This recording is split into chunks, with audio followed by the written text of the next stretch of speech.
Ia vi ia le tua. Fa fo ile fa aftai ma le vi inga ile tua le nei fo tu la fiafi. Ia ua tato au lia manuia mai fo ilo na lofa malo na ngalei. Ia tato te sanga fa aftai ai pea le alofa mata nasi o tato te mai le lang. Ia ua sa taito tasi lava i tato mata pea pe fo i au mga renga. Ia vi ia le tua ia le na ua mfai on toi fa fo ia tu mal file mu le ngata ia te utou. Yo to moto malawa ia fa pe fo ia te e mo moli la le nganga o fa aftai le tua le nei tu la fiafi ai ile nei va no ia o te fa talofa tu le pa ia man malo le tanto tu no so fa manu malo Yesu Kristo ia fa felo ia tuai vi ia le tua ua tato felo ile manuia ia a o lo fa pe ona manuia o to ia manuia fo mato ia fa aftai fo ile tua mo ne va no wa sa vale mai fo e fai se sao wala fo la ina le fiamo pa ia le tua ia sina upu fo mai lana fiamo pa ia wa tatu mana yo mana vo ngadwen ia le nei fo tu la fia fa tal fa tu ia tu sa fe ngai ngadwen ia ma lo ngadwe ma lo tawa ta fa talo fa tu fo ia fo sa ta po i tono moto malawa ma lo lava le yo no sa ma lo fa talo ia wa le tala tau ia ma to Wellington ia fa ia si lolo wale ne yasu mas se ia ai peita ia vi ia le tua ia olo fa pe ona matango fie lava me uma ia ile fa tasi mai o le tua ai ole nei tula ia la fa sta tu talo ia ona matai dola ia sina upu mai le fia mo pa ia le tua mo tato lo mato to mai ole langi ia wa ona mato fa fo ila o fio le nganga o fa aftai ia wa la o fio lava le ali ia sa eta ilo mato ola mai ai le tai au i fi au manga ruenga tuti ma faiva nai fa nau ia o onga ia o mato o mai fo ile nei tu la fia filo mato o tua ia fa aftai tele lava ile o lofa mo wanga le e u ia ina fa ngo fia ile va ai ia ai peta ilo mato o tua ia o lo la male fili ma le ti apolo mana au e tau ma fai e peti lo mato ola le ngata i fa fita au ia mai se fo ni fa la tupu fa fo se ia o la o fio lava sa e malutia lo mato ola ia le o mato felo ia i lungo pe au ngalo le ele ia le nei fo tu la fiafi ia mo moli ale nganga fa ftai la o fio fa tonga ia te oe mo lo mato por kala mene yo mana vo ngadwenga lo mato o tuai ia ngona le fa tau va al tangata talo i la o fio le ia i la fa unga le tua ia fa pe na alu mare mana la upu le nei fiafi le tua e ia le tali tonunga ele tape na fua e la o fio le nei sa vali mo le nei tai ia se tasi o lo fio maua le nei fo i sa vali le tua wa o le tai mi o lo valvala au pe la o fio to fo i mai ia te oe lo mato tu manu o ia lo mato o no tu mau ia te oe le vi inga fa manu man fa ne tan nei maso uma o fa amene ia le ia e fatal fat fo ia to na wa fai fo no mai lava noi le nungo tato pengo so tainga fatal fat tu lo sunga le tai lo sunga fo ulale na fo toa ia ma lo le sa ia fo a mai ia ina to pito me se fo fatal fai le sunga fo fatonu lo sunga mai cretel ne fiafi ia fatal fat ma lo ale tawata I fo tute mo faiva ia ai se o tatou vava ai po le asina sa vali mo tatou le nei tu la fiafi fa utuina le mana yo mana vo nga luenga le nei fiafi I se fai tau fa pea fo I le tua fo I le tua ia ole tu si fai tau ia le sakaria le nai lua ia lo no fai upono ia lo yena fai upule na ia le fai upule na tai ia fo I manatu malangona le nei fiafi ia e mai foi sina fa malo si mo tato le au fai tawina le fai upono so sola maia o tou ai le nuu I le tu I matu wa feta lai mai ai ova a wana o fata pe ina ia te o tou e pe o mata matangi e fa wa feta lai mai ai ova hallelujah ia le tua to fai tau tas fai upono so sola maia o tou ai le nuu I le tu I matu wa feta lai mai ai ova awana o fata pe ape ia te utou e pei o matamatangi fa ua feta lai ma ia Iova. Matua ole tusi leo ole mataupu le lua ole tusi Sakaria ole faalinga lona tolu lea na vai ei Sakaria ole lona tolu ai leo faalinga sa vai ei Sakaria mai faalinga e valu ia faalinga na faailoa ia Sakaria ile tulanga foi o iai Israelu a maisele fatafea i foi tono Babilonia ia po le fatafea i matamatangi e fale na pe o ta ua i tono tato tusi faitau o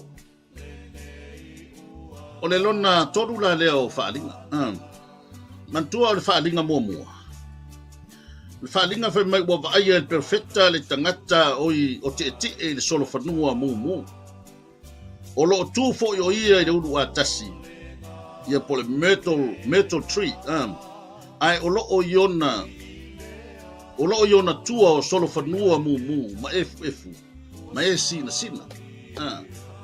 ia tal tonu tatou te leo i tala ia le faalinga mua ma le dua langa le faalinga e tolu leo lo mail tatou savadi ia na nai faata la i titia mantua o le faalinga ia nai loa e Sakaria fe mai o le solfanua mu al talanoa lo le solfanua mu lo inga o talanoa i le toto talanoa i taua na la ato ai ma solfanua lanu ese na lo tu mai i le faalinga na mua o tua tu foi ole ai o lo o yona tua solfanua mu ma efu ma sina ai ona ia tonu ina ma le solfanua sina atala no alo i solfanua sina lo na winga ia po le solfanua pai fo ia lo na winga na wa tala noa i le manu malo po le victory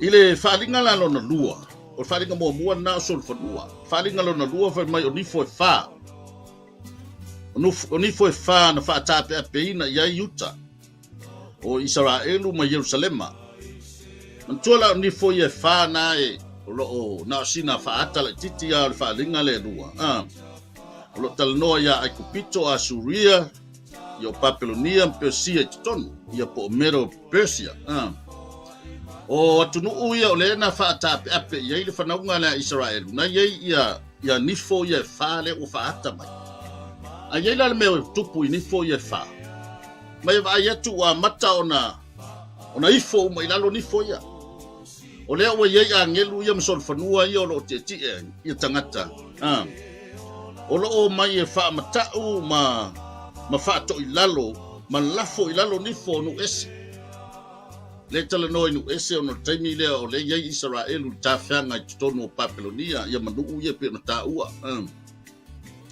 o lea la ua o le mataupu la e lua o lo talanoa loa i le mata i le se tasi o faalinga lona tolu iai faalinga na sava ai iai le perfecta o Sakaria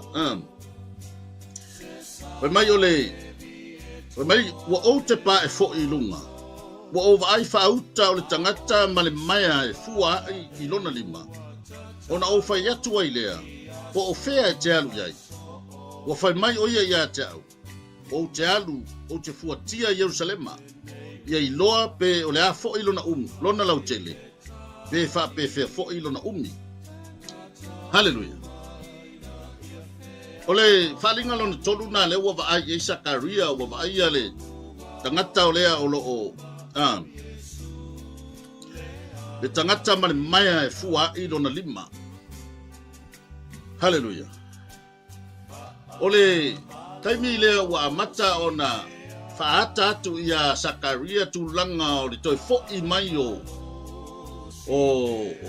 Israelu lea ua toi fuatia le ai o Jerusalema nai lo i tele upu na lo iai fai mai o le mea lea o lo fapea ua o fo i atu Jerusalema male alofa e fai ai lo fale ua feta lai mai ai Jehova au e faata oto ina fo i le fua i lunga o Jerusalema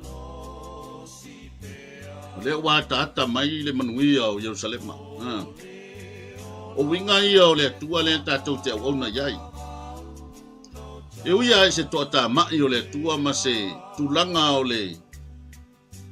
o la ngona o lona nuu ma le solitu la fono pe o lona nuu i le tua. Ai pangale ai le mawhaia o nalu ese i le tua i lana polomis. Hallelujah. Na alo tala noa ma iei fai upule le tusile na mua. Ya e alanga ya e whape atu. O lo whapea o na feta lai Yehova au. Feta lai mai Yehova au. Wa o ma ele ngā ona o Yerusalema masiona ile ma ele ngā tele. Wai bai. O le matau tia i o le lofa o le tua. O le matau tia i o le lofa o le tua. E pole a lava lo tātou. Tātou fe fo iai.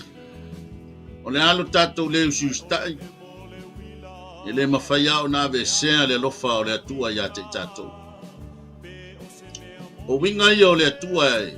Le olo i ele tau alanga i le nei e whiafi. Fo i mai i le atua.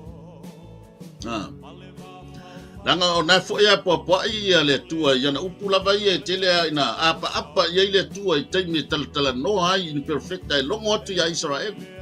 A whaitou te fo i mai i a tau. O te fo i a te utou. Hallelujah. Pi ia le e ui lava i le malo losi onu ese. E ui ai le malo losi onu ese ma le tulanga o le a wai whapea fitu se furu tausanga na wha au ua ai pe whata whea ai le nuku o le tua. A leo o le taimi e toi wala au e le tua i lona nuku toi fo i mai. Whai mai o te toi whaatumu ina Yerusalema. O te toi whaatamau a inga ina Yerusalema. E ala na o le toso o le fua lea pe o na tātou tala noa i whaalinga lea lona tolu. Se toi fua tia Yerusalema. Se toi whaafo i mai Yerusalema i on manuia. Hallelujah. Pape nā le lofa o le tua. E fua le lofa o le tua. I le ngā wai o le tangata e toi fo i ai i le tua. Nala i li tau wala au le nai pe on tau wala au ai le nea fiafi. Hallelujah. Mai so le. So sola mai au tau ai le nuku i le tu i matu. Ua feta lai mai ai Yehova. O le upule o le ana whaia i ai ia Sakaria. Toi whai atu le nuku. Langa iei nisi tanganta ua mana ia lava si ana nofo i le mela nofo ai. Wa le fia fo i Yerusalema. Wa mana ia si ba fana o si o nai ifo ngā kukua lai whai. Na o toi alanga ai le angelu e whai atu i ai ia Sakaria. Toi longo atu le nu. O ese mai. So sola ese mai le mena toi te iai. Hallelujah. O levan mana o le atua tate o ese mai le ka comfort zone le tate nofo ai. Ma nai ale malu o si mele tate nofo ai. Wa kalefi au onga fo i le li. Ma ngai asi ngofo i el fale. Na o toi wala au mai le atua alu ese mai le mena te iai. Alu ese mai le mena te iai. O fato i lalo i le atua ia nifo nei e whae pe o na tā ua. Hallelujah. Nala ua fuatia ai Yerusalema se i toi whaafoi to restore. Se i toi restore ia whaamanuyanga le atua i tonu o Yerusalema ai maise o Israelu ma Yuta. E le mawhaia ona tu whawina i le atua lona nu. Le foi la tātou te whaalongolongo atu le nei vaitau. Ia wa o Persia lea po Persia foi. Ia o i Iran me leo lo vevese i nel tau. Hallelujah. O inga i tu saan wala au le tua mai taimi o le au ngā perfecta ma vai taimi o le wha ua o Israel. E o mea le taimi nei le hata wala au hane tua. Fo i mai. E te loe le hata o le tausinga le tua i ia Israel. Vai po le ala vale whainga tāo Israelu. Ai tanga i oe le tala na e whaitalai i le atua ia Sakaria e longo atu i lona nu. Fai mai. O le pa yatu ya te utou. Ua pa ia le tamata mai mata o lona fofonga. Ai o le te leo le me ua tuu ia ita ua ele atu. Ta ua fo ia ua ta ua whanau o le atua. Te loa oe o le mena tu ua ita ua ele atua. Mo tu ta ua ele tamata mai mata o lona fofonga. O lea e tango ia te oe, lona winga ua tango le tamata mai mata o le fofonga o le atua. Ai oe le matau tia o le alofa o le atua. Ma le matau tia o le mea tu ia ita ua ti ngā lava o na whainga tā i Sarae. Ana ai o fo ta ia ele atua i lalo i fo ona ao. Au fai mai ua matua i tumu au ilo o lofa ia Israel. Tumu au ilo o lofa ilo no. Hallelujah. Ua ouma ele ngā ona o Jerusalema masiona. Bi ia le atua. O fea o iailo tā sāwalinga i le nei vai tau. A fai ua tā whaavai a fai ua tā so ese mai le atua. A fai ua tā le fia au auna i le atua. Le ua toi wala au mai le atua ia te oile nea fiafi. Le ua toi wala au mai le atua ia te ita ua ile nea fiafi. Tā te toi fo i atu ia te ia. Tutupu mei nei vai tau. Whae o tātou ulu. Tātou te iloa walata lata le fio mai o leri. Hallelujah. Wa ilo tātou ti ngā i mau. Ia leri. Wa ilo tātou ti ngā i mau.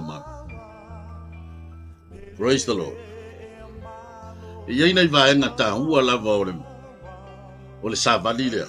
O le whaalinga lea na tau ia Jeremia. Ia Sakaria. E toi fia whaalau tele ai le tātou savali le nea fiafi. Hallelujah.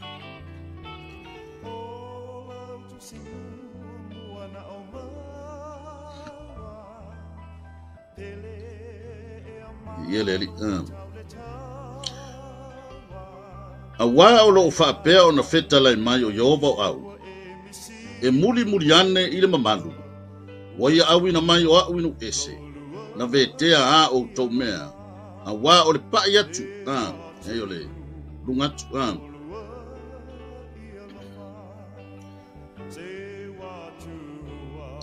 Ia le atua.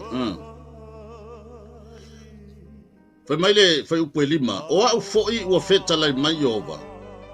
E fai ia u mapa afi e si o ai. Mantua le wata pena e fai le pā o Yerusalema. Whaalinga al melea. Le wata pena e fau e toi fau le pā le o Yerusalema. E te loa ele me matautia na iai fai mai ftalai ngā le atua ia Sakaria. O le atua. O le atua e fai o ia. Then I myself will be a protective wall of fire around Jerusalem. Kala noa le atua o ia o le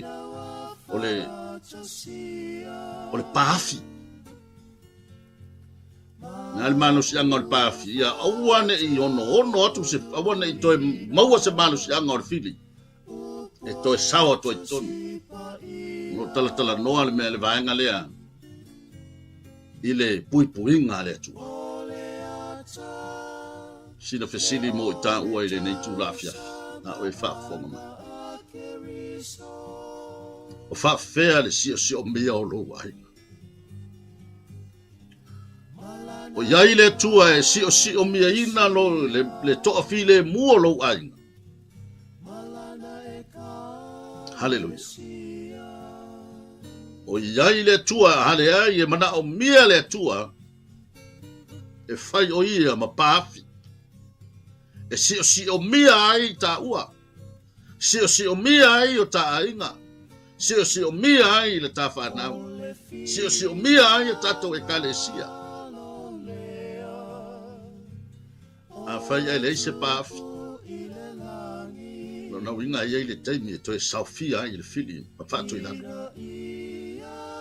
Hallelujah. Toi fesili ai a te oe maa. o whaafea mai, o malu pui lo ainga. O malu pui lo ainga. E le ngata o mai leia le fili, o mai leia le tia Apollo, o lo tau mawhai e oso whai ta ua o tangata whatuatua i le tua. A leo o toi whesiri ngia i ta ua i le nei a fia.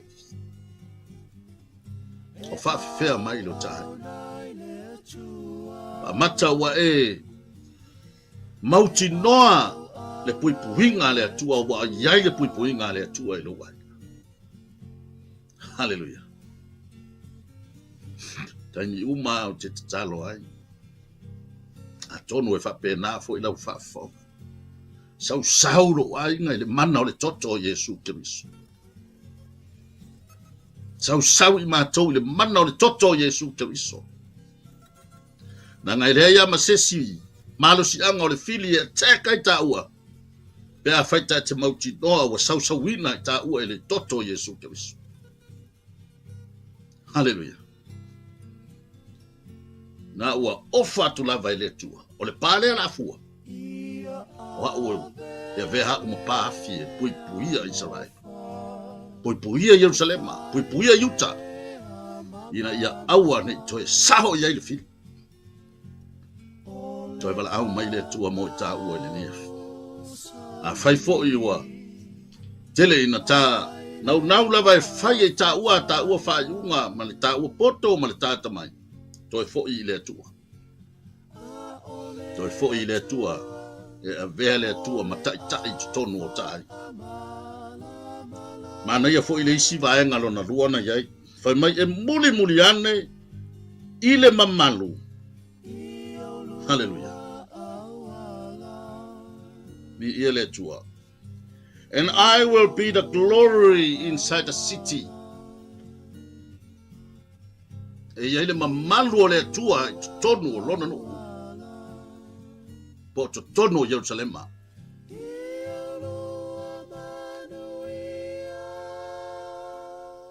Mana o mia le mamalu o le tua tonu o tai. Mana o mia le mamalu o le tua tonu o tato e kalesia. Mana o mia le mamalu o le tua i so se mea i tonu o tato ngā luenga. Hallelujah. And I will be the glory inside the city. E ata ngia i tonu ia te ita ua o lo ia te ita ua le mamalu o le tua. Nona winga e le eise teimi ta te wha mawanunga ai ma ta wha sausili. Ma ta wha pe ifo ai i nisi o teimi o le ta o nanga wa o lo malosi a. E ai. E te tau na iai te tonu ia te ita ua le mamalu o le tua. Fai mai e loto lo toi te tonu o Jerusalema le mamalu o le tua. Ma na ia se aina. A fia e tala noa i le tua. Mana ia se ainga e fia e whaamalu si au i le tua. Oi nai loa ai o la ia le mamanu o le tua i te tono le ainga. Hallelujah. Malu si anga ia lua na o fatu e le tua i a Israel. Uma ona whaide pa. O au e vea mapafi. O te iai fo i tonu o le loto o le ai. O loo mamalu i tonu o le ai o Jerusalema. Ia lo tatou mata i mea lo tupu ni nei vai tau i tonu nupa i o le tua. Hallelujah. Talo whai a Israel. Pau wale tatou me whai o te talo. A whai a o le opolo misi le tua e le to i lalo. O ia o le pahafi o lona nu o Israelu. O ia o lo iai lona mamalu i tutono o lona nu. Iai ale taime to e so longa le le iai tau ale fai. Au ale tatou me fai, tatou titalo. Tatou titalo i le tua. Vi ia le ia e toi alanga ia whape atu. O loo whapea ona feta lai mai o Jehova o au. E toe oso i tua o ua ai ona ole manuia. E toe wha Jehova i siona na te toe fili foi Jerusalema.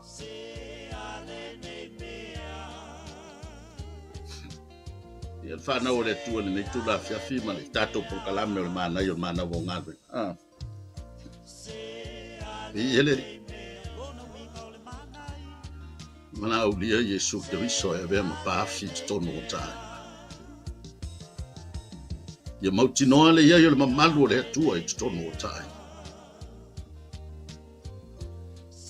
Na ngai whaingo fia le ti Apollo na oso whai tonu o tātou ainga. Pea whai ele o ia Yesu Keriso i tonu o le ainga. Tau alanga le nā le upo le atua le nei a whiawhi. Pero mata tele atu rungo o le tātou screen le nei a whiawhi. Fo'i i le atua. A whai o nai sa whai a me uma lo tāmalos. Nea fo'i i le atua. Mi ele li. Toi fo'i i le atua. Hosea e ono alo na whai mua whai mai. I nā tātou toi fo'i atuia ia Jehova. A wā o ia wana sai ia. Nā te wha malo lo ina fo'i i tātou. Wa ia fasia na te fofo ina fo'i i tātou. Mea vai. O lo tole nao le alofa o le atua i tonu o tātou ai. E taimi whale tonu ai. E taimi e whasausili e fo'i na ngona ma manatu i tonu o tātou ai. E taimi e sasi ai li taitainga.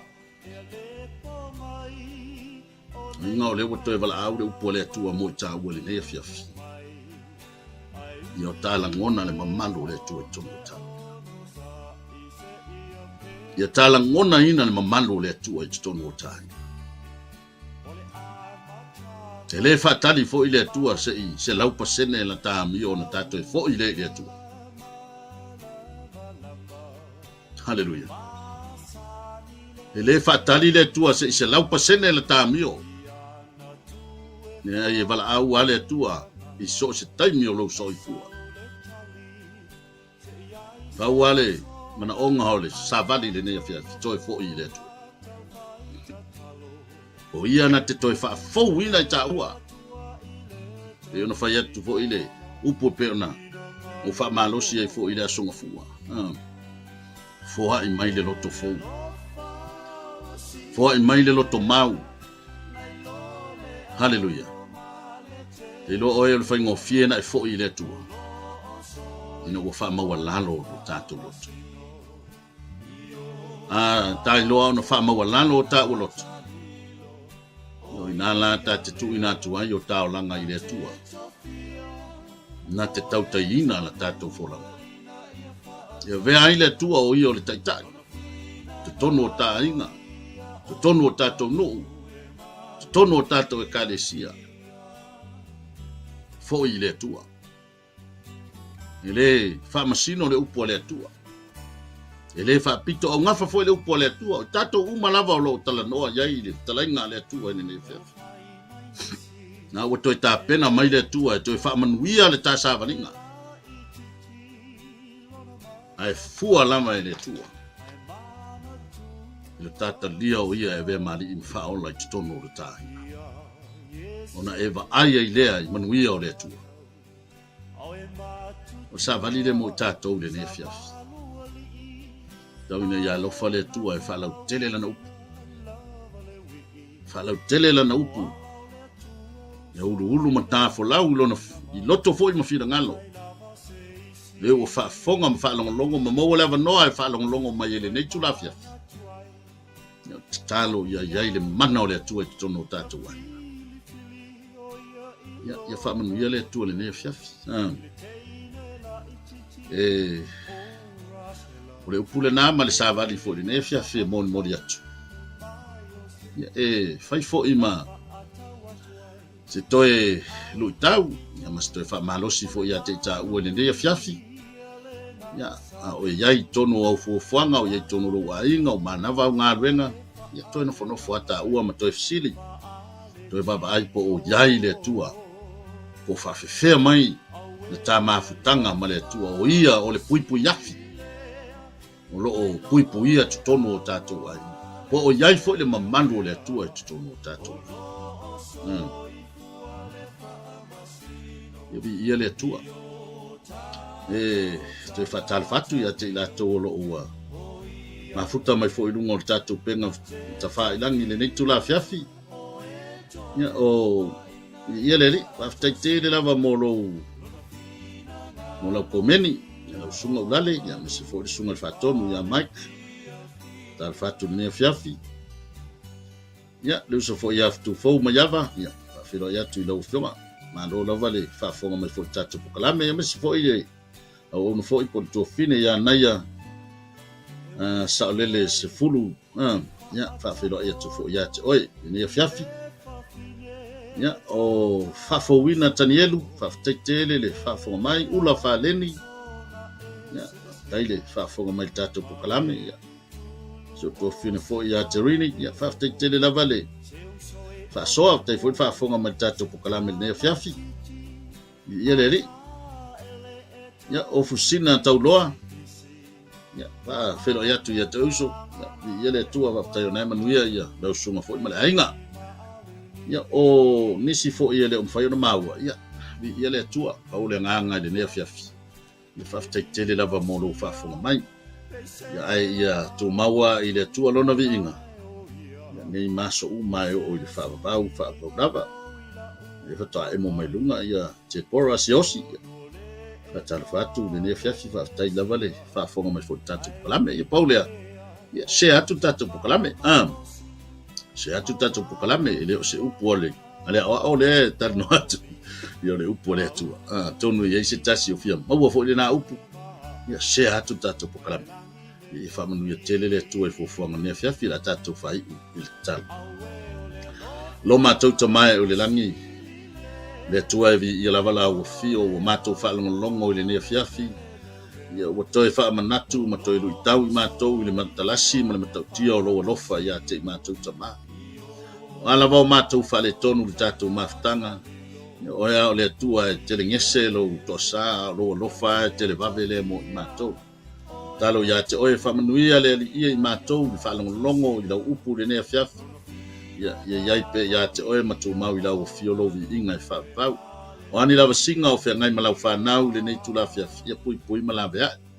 Lunga o wale tele, tonu fo e malu fale, ia iai pele anga leo lau fio, ila tau fo e o lango ina, ia le nei polkalame ala i seleni, ia whamanuia ia te ila tau mala tau pisinisi, ntam whainga, whamanuia fo ila o ona ia Mike, ia Bretta, me se fo i whale tua, ia male tau atina ina o le nei fo i au nanga, ia iai pele ma malu o lau o fio, e te fata mau a ngaina me uma ia wala fo il faso ina no fio pa tu mau ya te o vi inga nei maso uma e o il fa ono Yesu te riso lo mato fa amen ene ia fa manu ile tu ne fia fia tele la mo to uma la so fo Yesu so fu me ia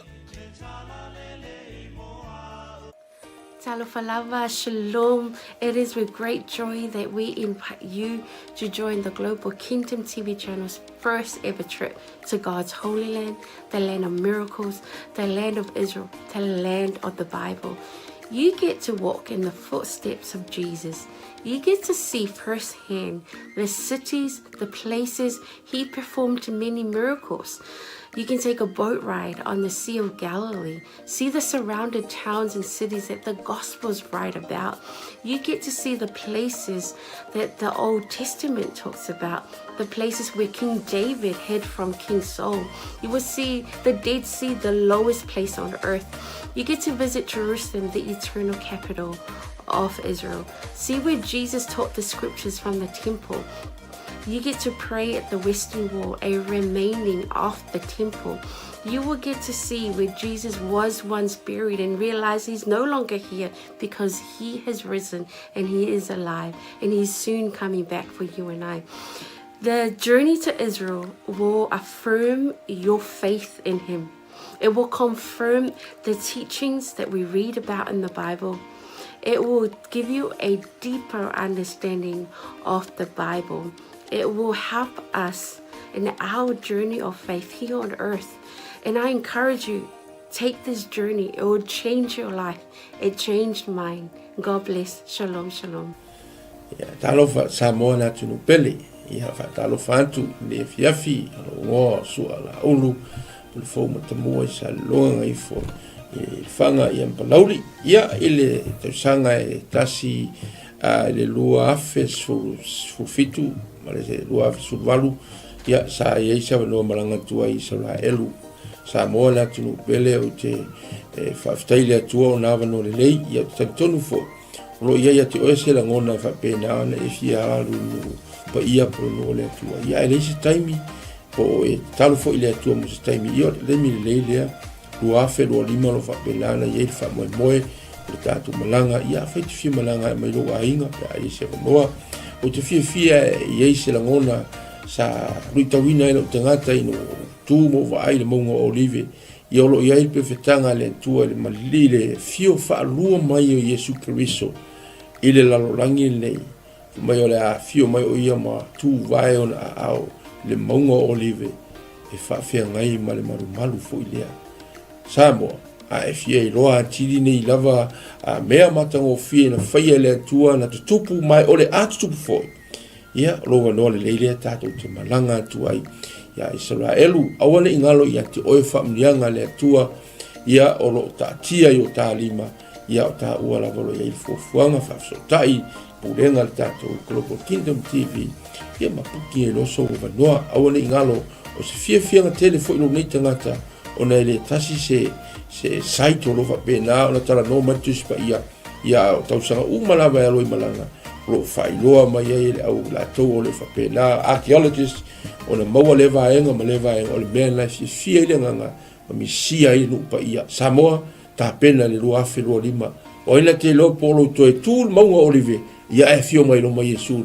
kusanga ia lo fungia le tua whamania fuafuanga ma plan mai le nei taimi se ia o atu il wha moe ona o Yesu. God bless you. Whaftai.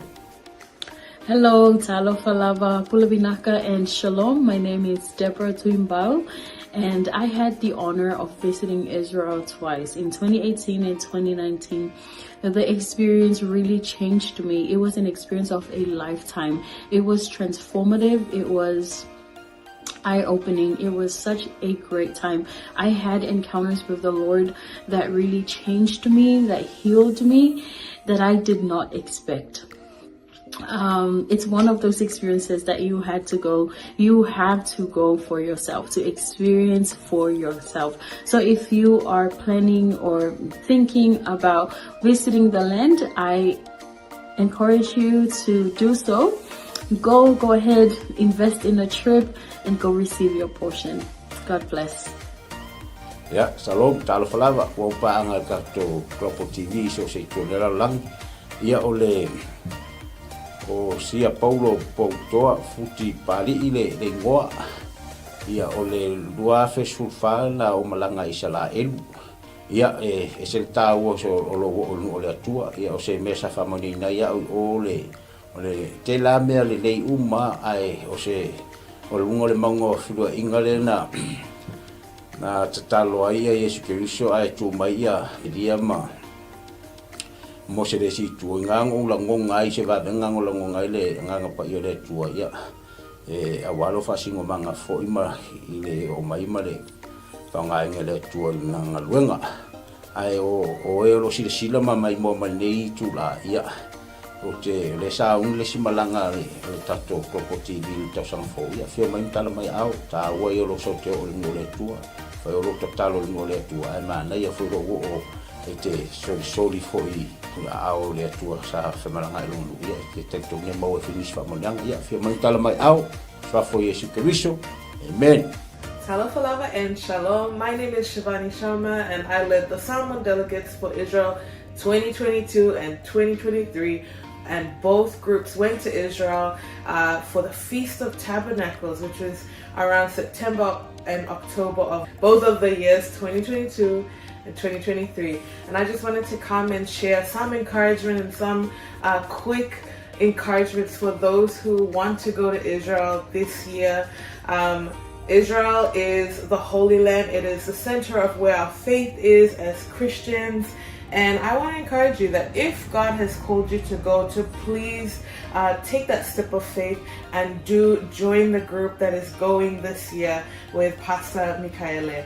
And I want to assure you that going to Israel is a trip of faith. You may not have all the money in the bank, but if God has called you, I believe that the Lord will open the door and make the way for you to go and receive whatever He has for you in Israel. And I'll just share that being in Jerusalem, the city of our faith, the city where the center of where everything happened in the Bible, it's an amazing experience, and there's nothing quite like it. And I can say going to Jerusalem twice, 2 years in a row, it did have an impact on me, and I encountered God in a new and fresh way in Jerusalem. And I also want to let you know, one of my favorite places in Israel to go is the Sea of Galilee. And we know from scripture that the Sea of Galilee was where Jesus did many miracles and ministered during his time here on earth. And it's one of the most peaceful and beautiful places. So I do encourage you, if you do get the chance to go and see the Sea of Galilee, where the Bible comes to life. So if you want to have a fresh encounter, even with the Word, when you read the Word, it is so different when you've gone and seen those places where Jesus walked, where Jesus ministered, and even the places where our Lord died and rose again. So that's my encouragement for all. If you want to go to Israel, I believe this is one of those opportunities for you. So please take a step of faith and get ready for the portion that God has for you. In Jesus' name. Ya, fatalo fatu pa ia malu Samoa. Ia olo wingoa o Ioelu maninoa. Ile tausanga e lua afes fuluvalu. Ia o tausanga le na tatala i ele li isa vanoa o te malanga atua i Israelu. Ia o se ta fatu puina lava le fia ma le oli ona talitonu ese foli faitau le fia o ngā le atua. Ia ese foli va inga ina ualu ma va ai matu lau ele. Ia tele lava ni lui tau na o mai. Ia ai pei lava o le na o ai le vai tafe o Yortana. Ia o le vai lea sa baptiso ina ai Yesu. Ia o lea sa whaatino ai la mātou baptisonga. Tō tele i mātou 50 wha i mātou sa whai en mātou baptisonga i sunga foi whawhengainga peo na mātou iai. Ia la ngona lava le mamalu o le atua sa whai foi le viinga, ma whai pesenga, ma whai le tautalonga. Ia ona o le anganga whaaftai i le atua, le iawa noa tatala mai e le atua, ia a whai o iaise mo i mitinga, ia te oe te fia malanga le nupa ia lo wawa noa le leilea, lea ua saunia le Global Kingdom TV, ia le awa noa, ia e whai malanga atuai, o no le swafo Yesu, amen. Talo falava, o lo wingoa o e seta wapsuanga whaumui.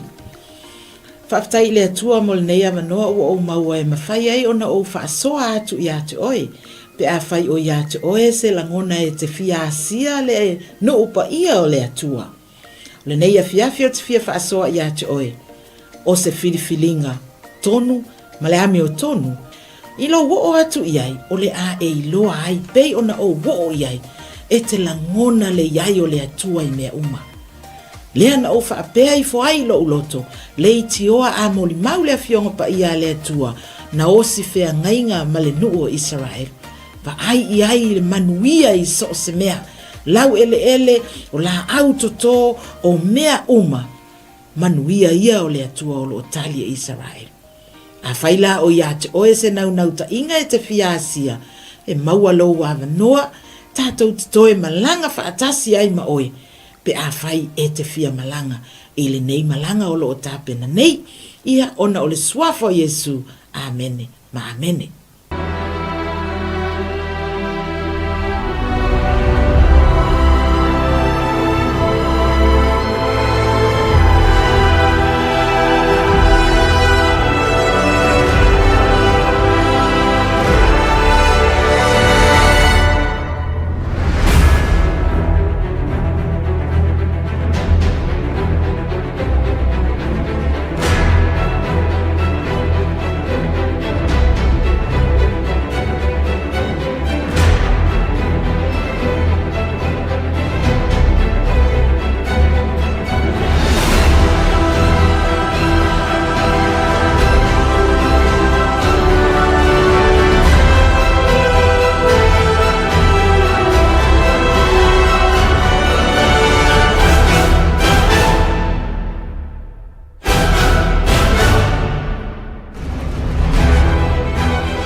Talofa lava, shalom. It is with great joy that we invite you to join the Global Kingdom TV channel's first ever trip to God's Holy Land, the land of miracles, the land of Israel, the land of the Bible.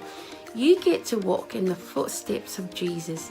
You get to see firsthand the cities, the places he performed many miracles. You can take a boat ride on the Sea of Galilee, see the surrounded towns and cities that the Gospels write about. You get to see the places